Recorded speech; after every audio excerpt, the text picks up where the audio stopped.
Welcome back to the City Current Radio Show. I'm your host, Jeremy Park. We're honored to be joined by our next guest, our good friend. She's a City Current partner, someone I know very, very well and trust, Dr. Brittney Kasprack. She's the president of Mid-South Chiropractic. How are you doing, Dr. Brittney? Good morning, Jeremy. Thanks for having me. Doing great. It's a beautiful sunny spring day, so no complaints here. So let's dive in. I personally, you and your team absolutely love you all. You do a great job. I go there and you take great care of my back and all of my health when it comes to the chiropractic care. But give the listeners a little bit of a background on Mid-South Chiropractic. Yeah, so Mid-South Chiropractic was founded in 2015. We started with one location in Olive Branch, and we've since grown to now 4 locations. We're in Hernando, Horn Lake, and Clarksdale now as well.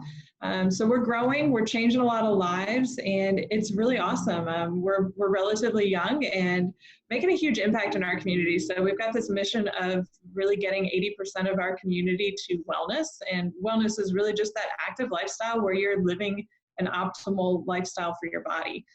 So we're working hard at changing a lot of lives, and it's been growing exponentially because we're just taking our time and our passion with patients. Share a little of your story, because you at a young age found the value of chiropractic care, and that's what led you into this business and this industry. So give a little bit of that storyline. Yeah, I grew up actually riding horses, and I still do. So as I was riding horses, I was constantly falling, unfortunately, more so than now, luckily, but falling a lot, and one thing about riding horses is they will show you when you're out of balance. So the horses were always drifting to one direction when I would ride them. They were always, dependent on me being balanced in order for them to properly communicate. And my mom always went to a chiropractor, and she said, Brittany, why don't you finally get adjusted? I was scared. I was terrified. I would go with her and watch and just, close my eyes during half of it.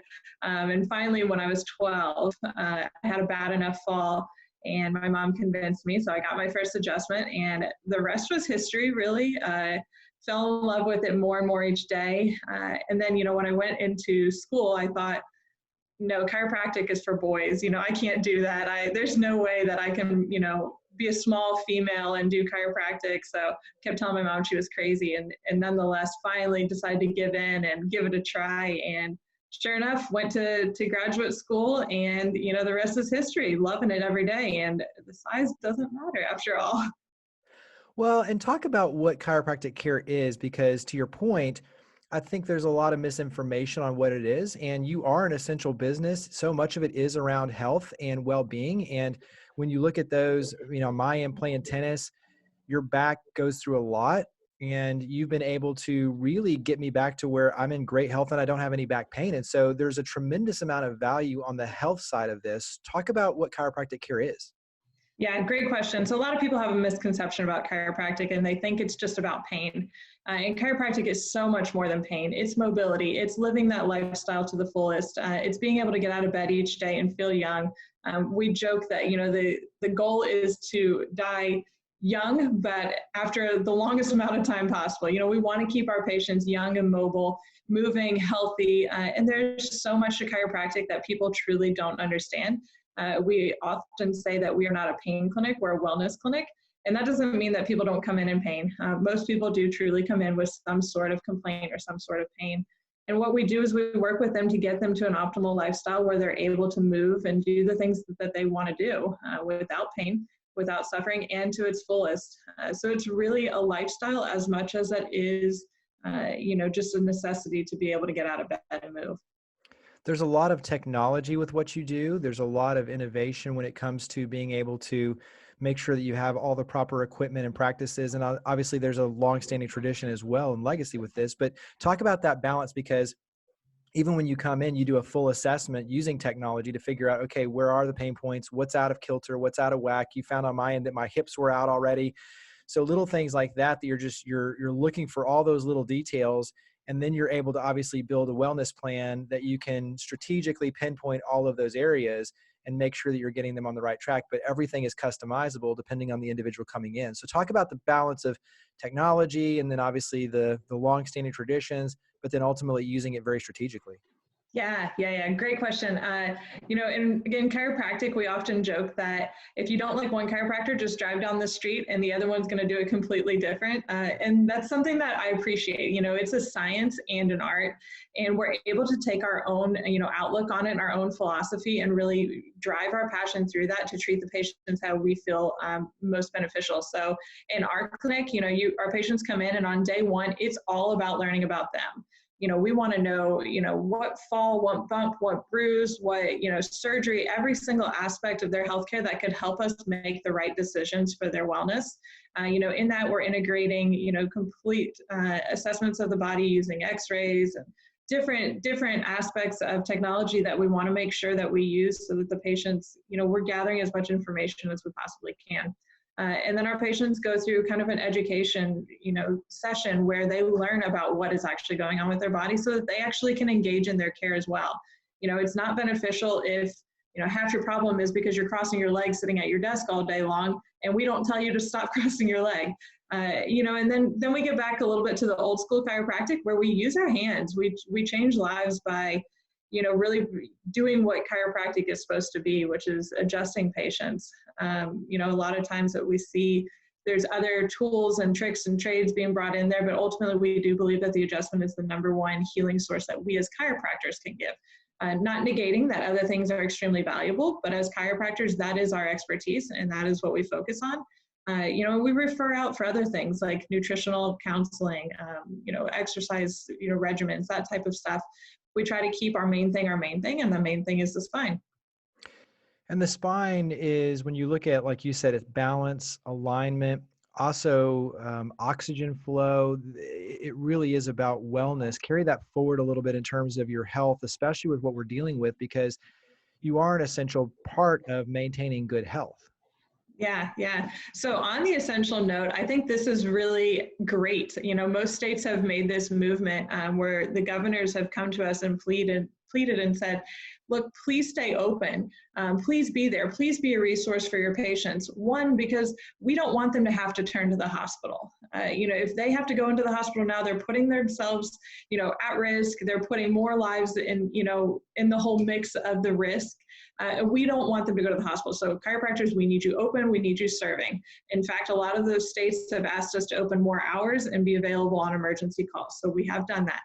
Next thing kind of in this time is, if you were prescribed what they're, considering a non-essential surgery or non-essential procedure, maybe a nerve block or some sort of discectomy, those things can't happen right now. So it's up to us as chiropractors to make sure that we do as much pain control management as we can while engaging that wellness lifestyle so that when the patients are able to achieve those procedures, we've got them right back to where they need to be and we go right back to treating them as wellness patients. And then final thing here is, the result of not getting treatment and not getting access and some of the maybe downside of people choosing, the prescription telehealth, we can write you a prescription over the computer, which is great in most cases. But unfortunately, if that prescription happens to be a pain pill or an opioid, then we're looking at some dependency issues. So we know as chiropractors, we don't want our patients to have to seek those routes of treatment. We're working so very diligently to make sure that we can be here, we're healthy, we can provide for them so that, they can make it through this time and get the treatments and the care that they need. We're hopeful that, we can avoid some of those procedures. Ultimately, that's the number one goal is to be preventative. But in the event that we can't, we're here and we're essential and we're helping people do so. And that, I always think it's important, even in business and any other aspect, you've got to put your life mask on first before you can help the person next to you. And so us as chiropractors, we're in here making sure we are over the top healthy. I'm snacking on fruit all day long. I'm making sure I'm drinking my water. I'm making sure I'm doing everything possible because I know I got to be in the game so that I can take care of everybody else that needs to come through. Well, and talk about that because you have your team meet them at the door. It's now a very one-on-one, very, to your point, safe and secure and clean. You're taking every precaution so that even as an individual, you're not signing in and touching a touch screen. They're doing it all on their end and your end with your team. Share a little bit of the changes that you're going through for that in terms of the patient security and the cleanliness and just what you're dealing with on your end. Yeah, we're obviously cleaning like crazy, and we're sad that we can't have more than 10 people in the office because we had some pretty awesome dance parties happening before this. But we're doing everything we can to make sure our patients are taken care of, and that includes taking temperatures at the door, making sure patients have a touchless experience throughout their entire appointment. Obviously, we're chiropractors; we have to touch you, but we're either gloved up, washing our hands, doing everything we can to make sure that our patients are comfortable, safe, and protected, as well as ourselves, because we don't want to be vectors any more than we want you guys to bring it to us. Sure.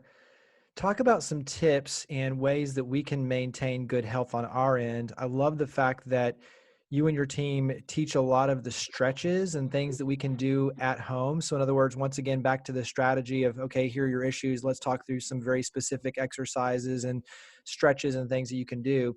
What are some things that we can be doing for all of us to maintain better health, especially when it comes to our back and just our chiropractic care?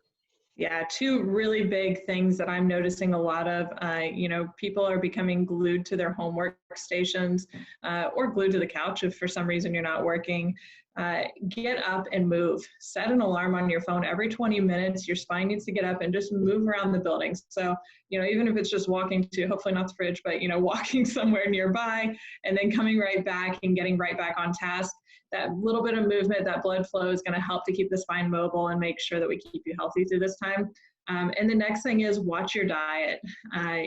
This is an area that we're not realizing how much has been impacted, but, now we're, picking up fried chicken at night, at the quick and easy fast food rather than, maybe being frustrated with, having to cook so much at home. Really watch this stuff. We're seeing a lot of people coming in with GI distress, and it's just simple diet changes that, they didn't realize they were making through this time period. Drinking lots of water, staying healthy is a no-brainer, but, we just don't realize how much that extra little change is really making on us. And then ultimately, keep the stress levels as low as possible. No matter what, this is a stressful time for everybody. There's a lot of uncertainty, and we carry that throughout our shoulders and our neck. And it's inevitable that that's going to be present, but do what you can to keep it moving so that you can, take those little minutes of break and de-stress. For you as the president on your end, how has this changed the way that you operate or look at things from a business perspective? That's a good question. I don't think it's changed it much, and that's a good thing. Business is still use your passion, change a lot of lives, make sure that our patients are getting taken care of. Yes, we've had to make some alterations in the way that we've done that, but my purpose and my mission haven't changed. My drive to be able to implement things to give back to charity, to give back to the community, none of that has gone away. Maybe I can't go and volunteer next weekend, but I sure as heck can do what I can to raise money for different organizations and funds. So I would say that, my purpose, my drive business-wise hasn't changed. Some things that I've had to remember, yesterday's home runs don't win today's games. And, we were really in that groove of, oh, wow, this is on automatic. This is on cruise control. Everybody's great. Everybody's happy. Everything's going really well. And of course, we had to make some alterations there. I'm like any other business. Yes, we're open, but, we've taken a hit too. Everybody has. And I think as a business owner, you've got to get up each day, surround yourself with the right people, get the denial out of the way. I know for the first 2 weeks, I was like, wait, this can't be happening. This can't be real. But the sooner you face that denial, get over it, deal with the circumstances and move forward. I think, you come out ahead of this and, wake up each day ready to give 100%. When you look at the darkness side of what we're going through with the crisis and the pandemic, but yet, to your point, the fact that you still carry the same mission, you're still focused on giving back. What puts a smile on your face when you look at the light, the positive side of what you and your team are able to do and where you can come out on the other side? What puts a smile on your face when you look at this as an opportunity to grow and come out stronger? I think on a small scale, my team is going to come out so incredibly strong from this. I'm hopeful that in a year we look back and say, oh my gosh, remember that time we went through a pandemic together? And remember that time when we didn't see anybody but each other. You know, we went home to kind of solitude. You know, we saw, you know, just our families, and we came together and we were all we had. And we were, you know, it was a little bit of a do or die situation for a while. I think on a small scale, I'm looking forward to the bond that will bring us. On a large scale, I think our communities are going to grow even closer and closer. I'm seeing some amazing things happening where, you know, people are out serving meals, they're out engaging in the community, distant, but, you know, they're there to serve in a way that they can really uplift others and bring us together. You know, all in all, this is a tough time, but it's a time we will get through. And when we do get through it, I do think that there's going to be a tremendous shift in the way we do life, but also the appreciation we have for each other and the love that we have to give each other. Yeah, very well said.